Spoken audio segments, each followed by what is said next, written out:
principales tendencias que están modelando el futuro inmediato de América Latina y que afectan los riesgos regulatorios, políticos y reputacionales a los que se enfrentan las empresas. Y precisamente a esta hora, cuando son las 11:33 de la mañana, vamos a revisar este tema y comprender el estatus actual de las empresas alrededor del mundo, teniendo en cuenta este informe realizado. Va a estar con nosotros Guillermo Bolinaga, socio fundador de Opportunitas Advisor, una firma enfocada en manejo de riesgos regulatorios, políticos y reputacionales y comunicaciones estratégicas, tendencias que afectan el funcionamiento de las empresas. Este es el informe. Bienvenido, Guillermo Bolinaga, Agenda Éxitos. Les saludamos Unaya Menábar y Albani Lozada. Gracias por aceptar la invitación al programa. Bienvenido, Guillermo, ¿cómo estás? Muchas gracias. Gracias por la invitación. Buenos días. Bueno, tal vez vayámonos con lo que es el título de este informe. ¿Cuáles son las tendencias que están marcando en este momento a las empresas en nuestra región, en América Latina? Sí, fíjate, nosotros hemos identificado como las 7 principales tendencias, ¿no? La primera es el aumento de la polarización política y la conflictividad social. La segunda es la desconsolidación democrática progresiva y el crecimiento de la influencia de las economías ilegales. La tercera son las mayores presiones eh, para implementar políticas redistributivas e intervencionistas por parte del Estado, mayor influencia del ecosistema global de información sobre las percepciones de las grandes mayorías, Ujú. aumento del fenómeno migratorio en la región, mayor impacto del cambio climático en la región sobre los negocios y la sociedad en general, y por último el mayor impacto del nacionalismo sobre los recursos naturales. Mm. Tomando en consideración todas estas tendencias de las que nos hace mención, Guillermo, ¿cómo están afectando el desarrollo, el crecimiento de las empresas? Porque se están enfrentando a una cantidad de factores muchas veces difíciles, ¿no? De dejar de lado, hay que tomarnos en cuenta y al mismo tiempo seguir adelante día por día, pero me imagino el gran esfuerzo pues que estarán haciendo para poder sobrevivir ante todos estos efectos, ¿no? Sí, yo creo que es importante recordar que una tendencia es algo, es una fuerza, Ujú, Ujú. ujú. algo sobre lo que no existe incertidumbre y que de una u otra forma su intensidad afecta el riesgo político, regulatorio, reputacional y ofrece oportunidades, ¿no? Lo complejo para las empresas en el mundo de hoy en día es que esto está ocurriendo de una manera muy dinámica, muy rápida, todas están interconectadas y entonces en la medida en que las empresas no estén en capacidad de anticiparse a los riesgos que derivan de estas tendencias, pues se van a ver en situaciones de crisis, en situaciones donde van a perder valor o pueden también perder oportunidades. Mm. Entonces, la clave está para las empresas en anticiparse, en tener una capacidad de anticiparse a estos riesgos y para eso es necesario pues tener un radar muy claro, Ujú. entender bien las alertas tempranas y ver qué está ocurriendo con otras empresas en otros países que están manejándose frente a tendencias similares, ¿no? Pero incluso fíjate que, bueno, no sé si es un caso solamente de Venezuela, Guillermo, pero Ujú. uno percibe de una manera completamente empírica, sin tener como ustedes un estudio serio y pormenorizado, que las empresas, el sector empresarial en líneas generales, el sector privado, siempre está como a la vanguardia, está por delante y terminan siendo estas iniciativas las que terminan, eh, eh, digamos, forzando de alguna manera, en el mejor sentido de la palabra, los cambios legales, cambios en la sociedad, cambios en los incluso en los hábitos de consumo, etcétera, pero siempre va como por delante de cualquier regulación o de cualquier iniciativa incluso de la calle. Eso es así. Hay como esa capacidad eh, de adelantarse tanto que terminan siendo los que marcan hacia dónde debe ir la situación, la dinámica social. Sí, en muchos casos es así. Hay sectores en la región que han tenido una visión estratégica de anticipación del riesgo y precisamente por tener esa visión han podido influir en la regulación. Y eso es un buen ejemplo, Unai, de cómo debe hacerse la gestión del riesgo. Es decir, si yo tengo claridad en que va a haber mayor presión tributaria, por decirlo así. Ujú. Recordemos que la pandemia tuvo un efecto muy grande sobre todos los países de la región, desde el punto de vista del daño patrimonial y económico que hizo a las grandes mayorías y también psicológico. Entonces, los gobiernos, luego de la pandemia, ha habido recesión, ha habido un problema de falta de crecimiento económico y han necesitado ir a apelar a reformas tributarias. Entonces, si una empresa tiene ese escenario previsto, debe tener propuestas alternativas para discutir y negociar con el Ejecutivo, ¿no? Que permitan que las empresas pues sigan generando oportunidades de crecimiento y riqueza y oportunidades de empleo y por otra parte el Estado pueda manejar una situación de recesión económica. Por ejemplo, tenemos los intentos de reformas tributarias o las reformas tributarias que ha habido en Chile, en Colombia Ujú. y los intentos pues que ha habido en Perú y en otros países de la región. Mm. ¿Cuáles serían en todo caso, entendiendo todos los desafíos, los cambios, las transformaciones que en los últimos tiempos ha sufrido el mundo, em, Guillermo? ¿Cómo ver cuáles son las oportunidades en todo caso para quienes no tenemos una empresa? ¿Cómo podemos darnos cuenta de las oportunidades que tendrían todos los conflictos y todos los problemas que en este momento enfrenta el mundo? Bueno, fíjate, hay un tema muy importante que es interesante, es el tema, por ejemplo, de el ambiente. Ujú. Como ustedes ven, una de las tendencias que nosotros decimos tiene que ver con el problema ambiental y por otra parte tiene que ver con el nacionalismo sobre los recursos naturales. Hay en el mundo una preocupación con el calentamiento global y hay un fenómeno de pasar a la transición energética y a, por ejemplo, en el caso de la industria automovilística, a los vehículos eléctricos. Ujú. Ujú. Las empresas que vieron eso con mayor anticipación que que las otras, que los competidores, pues tienen una ventaja. Por ejemplo, en el caso mundial, el caso de Tesla, Sí. que le lleva una ventaja importante al resto de sus competidores en el desarrollo de vehículos de energías alternativas. El efecto que tiene eso sobre la región es que en nuestra región hay países que tienen minas, recursos naturales de minerales que son claves en la transición energética como el litio y el cobre Ujú. y hay una demanda muy grande de estos materiales precisamente por la transición energética mundial. Entonces, en la medida en que la demanda es mayor que la oferta, porque las industrias mineras no la pueden satisfacer, entonces va a haber más presión de parte del Estado porque los precios van a ser mayores. Entonces, por eso hablamos del nacionalismo en los recursos naturales. Mm. Entonces, tienen que estar las empresas mineras, productoras de cobre, y de litio en capacidad de poder proponerle soluciones a los gobiernos de los distintos países, en particular los países que en este caso serían Bolivia, Chile y Perú, que permitan que la industria siga desarrollándose sin que la carga tributaria sea muy gravosa. Claro. Ahora, también uno de los ítems que ustedes analizan es el aumento de la polarización política y la conflictividad social.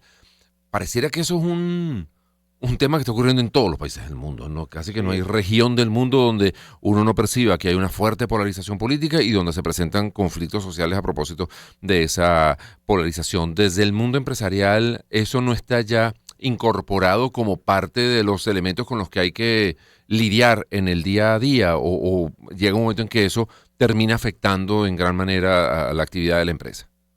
Mira, excelente pregunta. Creo que es un excelente caso porque hay dos tendencias que están vinculadas a la polarización. La primera es precisamente la que se refiere al aumento de la polarización política y la segunda es el crecimiento de la influencia del ecosistema global de información. Ujú. Las redes sociales, millones de personas generando contenido, millones de personas recibiendo millones de contenidos, ¿no? Entonces, todo esto lo que ha generado es mayor polarización en las sociedades, los políticos se han radicalizado, entonces las empresas tienen que ser muy hábiles en la gestión del riesgo vinculado a no verse parte de esa polarización, a no ser víctimas del fuego cruzado Ujú. entre diferentes factores políticos. Y te voy a poner un ejemplo. La gente podría decir eso que tú dices, oye, ya tenemos rato en polarización en el mundo y las empresas deberían tenerlo incorporado, pero inclusive empresas muy sofisticadas y poderosas como Disney Ujú. se vieron recientemente en Estados Unidos involucradas en un problema de polarización relacionada con la comunidad LGTBI, Ujú. en donde, que es un tema muy polarizante en muchos países del mundo y en Estados Unidos no es la excepción. Bueno, un mal manejo de esa situación por parte de Disney la llevó a un conflicto con el gobernador del estado de la Florida que generó en una cantidad de regulaciones y pérdidas de privilegios regulatorios que tenía Disney y también en una pérdida de clientes que tenía Disney. Lo mismo la empresa Budweiser contrató a un influencer para uno de sus programas más, uno de sus productos más importantes, Bud Light, Ujú. que es una persona del género trans y muchos de sus consumidores habituales, pues no estuvieron de acuerdo con eso y entonces tuvieron una pérdida importante de mercado y de valor. Entonces, fíjate que es un tema donde hay que ser muy hábil en manejarse de una forma en que no entres en la política, Claro. sino que tú estés del lado siempre de las soluciones y buscando siempre, pensando siempre en el valor para tus clientes y tus stakeholders, ¿no? Claro, y a sabiendas de que siempre cualquier decisión que tomes en un sentido, en otro, e incluso no tomar ninguna decisión, quedarte quieto, va a tener un costo. Va a tener un Correcto. costo, va a tener un beneficio y va a tener un costo. Entonces, bueno, evaluar qué costo estoy dispuesto a asumir, qué beneficio me trae el fijar determinada posición. O sea, es muy sumamente delicado, ¿no? Y fíjate, y eso no quiere decir que Disney o Budweiser no tuvieran estos riesgos Ujú. asumidos, pero lo que pareciera es que no tenían una estrategia de anticipación preparada, Ok, porque lo que tú no quieres en el mundo de los riesgos es las sorpresas. Hay riesgos que tú puedes eliminar, hay riesgos que tú puedes mitigar su impacto y hay riesgos que no puedes hacer nada, pero sí puedes estar preparado para gestionar la crisis. mm, Entonces, si a ti te agarra una crisis y tú no tienes tu plan de manejo de crisis pensado de manera anticipada, como por ejemplo esto que le pasó a estas dos empresas, entonces vas a perder valor, vas a perder capital reputacional y eso va a ser malo para la empresa. Mm. ¿Hay algún país en Latinoamérica, y me gustaría tomar muy en consideración Venezuela? ¿Hay a nivel internacional interés en nuestro país como un territorio que pueda ofrecer distintas oportunidades para el desarrollo empresarial internacional? ¿Hay alguna, digamos, algún interés internacional por nuestro país para acá desarrollar distintos productos, servicios, en fin, tomarlo en cuenta a la hora de tomar decisiones? Le voy a dejar la pregunta al aire, Guillermo, porque debemos hacer la pausa. A esta hora son las 11:46 de la mañana y estamos conversando con Guillermo Bolinaga, socio fundador de Opportunitas Advisor, una firma enfocada en manejo de riesgos regulatorios, políticos y reputacionales, además de comunicaciones estratégicas, porque estamos revisando las tendencias que afectan el funcionamiento de las empresas, luego pues de haber lanzado el reporte de tendencias de Latinoamérica 2024. A la pausa musical y regresamos con él para seguir conversando. Empezamos el año en su compañía. Circuito Éxitos. Caracas, Maracay, Puerto La Cruz, Puerto Ordaz, Barquisimeto, El Vigía, Guarenas, Guatire, Mérida, Táchira, Margarita, Maracaibo, Maturín. Circuito Éxitos. Melodías de siempre. Sonidos en primera fila.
con Albany Lozada y Unai Amenábar. Éxitos 99.9.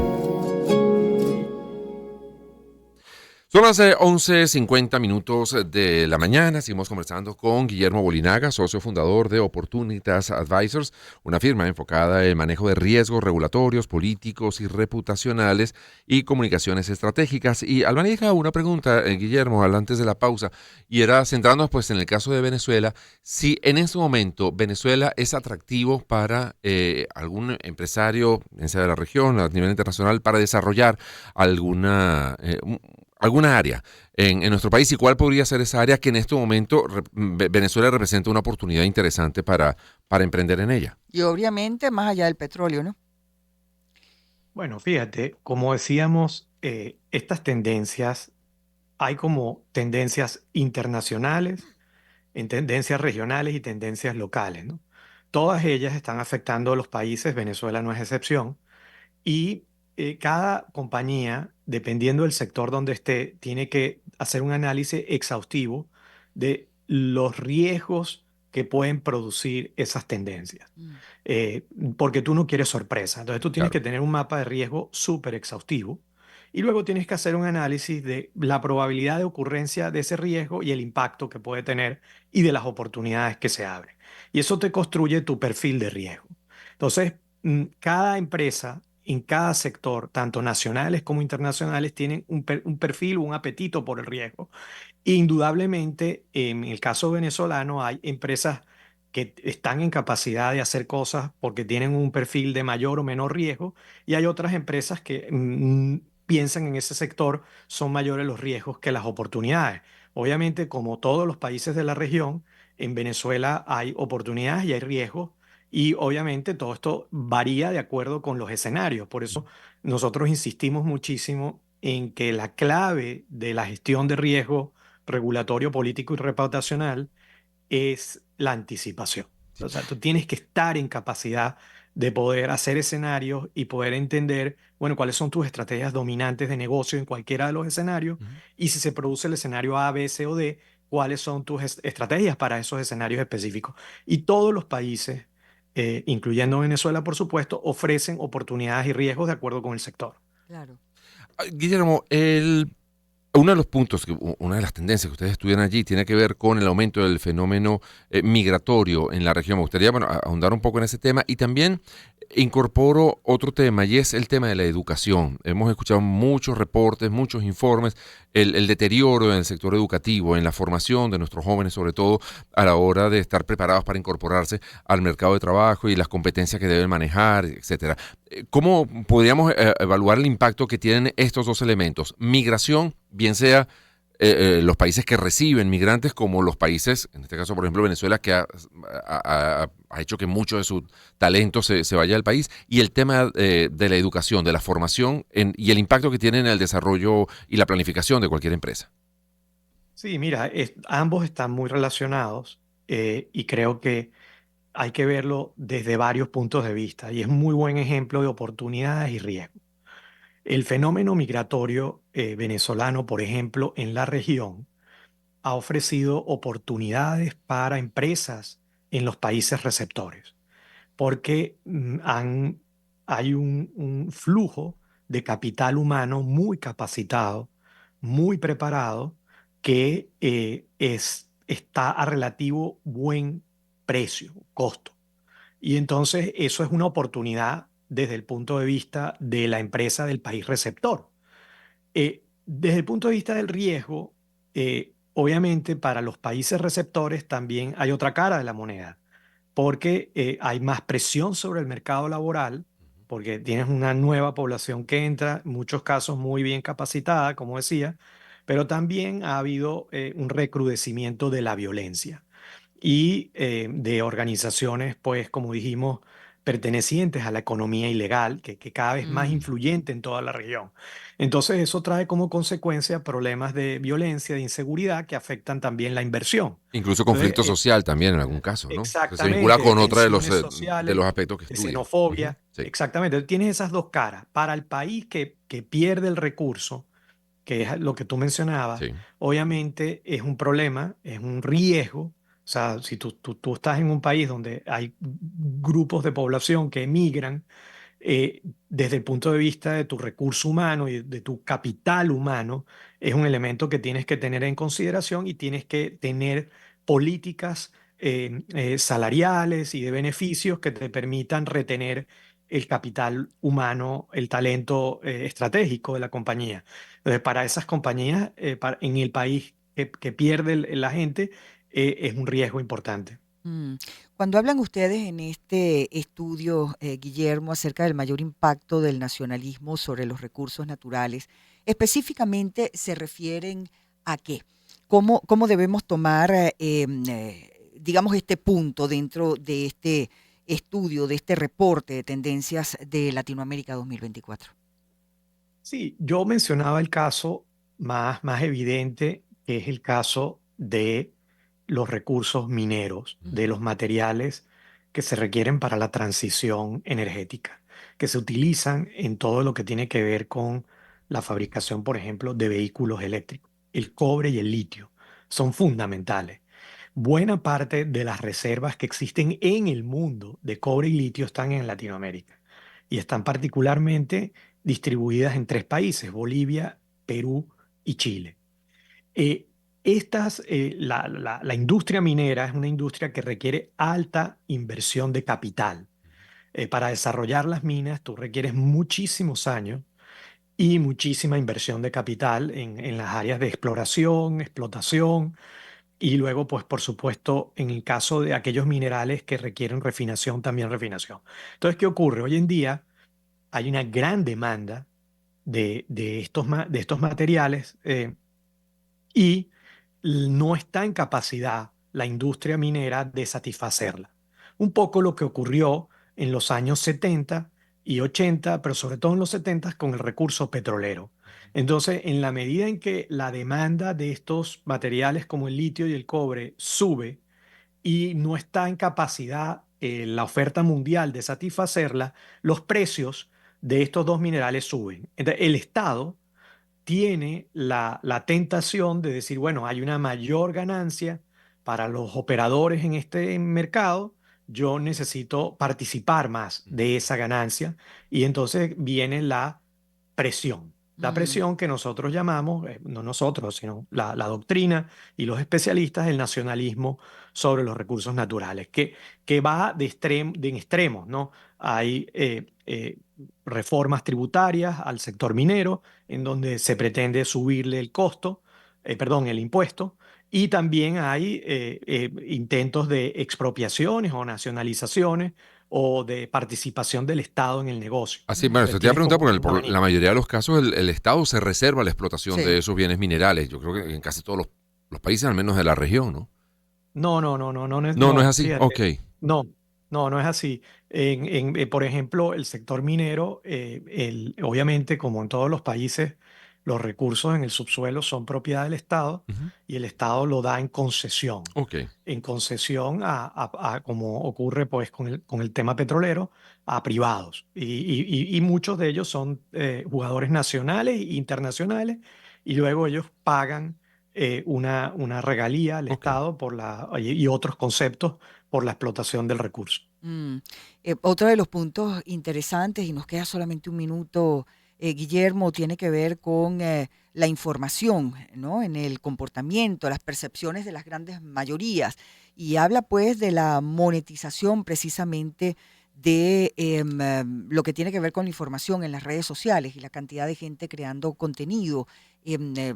¿Podría de alguna manera explicarnos un poco acerca del impacto de esto también dentro digamos, de Latinoamérica y lo que tiene que ver con las empresas, en este caso, pues supongo de comunicaciones? Sí, es monstruoso el Sí. impacto en todos los sentidos porque ahora tú no tienes ningún control sobre los contenidos. Mm, Y la persona que tiene un teléfono inteligente, que es cada vez un porcentaje mayor de las poblaciones en nuestros países, Ujú. tiene acceso a muchísima información. Y por supuesto, mucha de esa información es veraz, pero mucha no es veraz. Y hay muchos intereses y agendas. Y permanentemente hay narrativas que afectan el capital reputacional de las empresas. Claro. Entonces, como empresa, tú tienes que jugar en esa arena, Ujú. tienes que tener pues tus estrategias de comunicaciones y de publicidad en redes sociales, tu posicionamiento, para poder preservar y aumentar tu capital reputacional. Hoy en día, cualquier persona en cualquier parte del mundo puede generar un contenido que tiene un efecto tremendo en una compañía. Claro. Yo te puedo poner un ejemplo de un caso de estudio muy famoso en la región, que es el caso de una franquicia muy conocida de pizzas, Ujú. Ujú. que una persona posteó un contenido de la presencia allí de insectos en una de sus instalaciones. Inmediatamente eso se volvió viral Ujú. y eso generó una crisis muy mal manejada por esa franquicia que al final terminó con su salida del país, Imagínate tú. porque la gente no confiaba en la higiene Claro, y calidad de los productos. claro. Es clave, Ya clave. para finalizar, Guillermo, ¿qué pasa con este informe? O sea, este informe ustedes se lo presentan a quién, a entes gubernamentales, a empresarios, digamos, ¿cuál es el objetivo de la elaboración y de la presentación de este informe? No, bueno, como nosotros somos una empresa consultora que trabajamos en toda la región, Ok, y tenemos fundamentalmente clientes de todo tipo. Esto está para nuestros clientes y para el público en general. ok.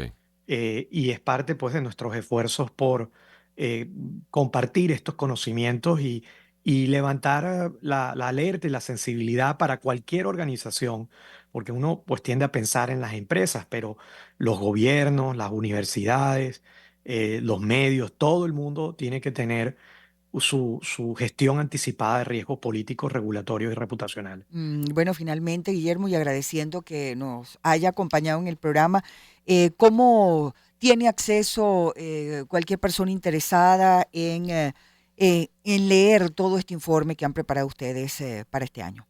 Sí, bueno, tiene acceso a través de nuestras cuentas de LinkedIn Ujú. y también en nuestro sitio web es público el informe. Muy bien. Opportunitas Advisor. Ahí busquen en el buscador de Google y seguramente le va a aparecer en Google o en cualquier otro el informe de Opportunitas. Muchísimas gracias, Guillermo.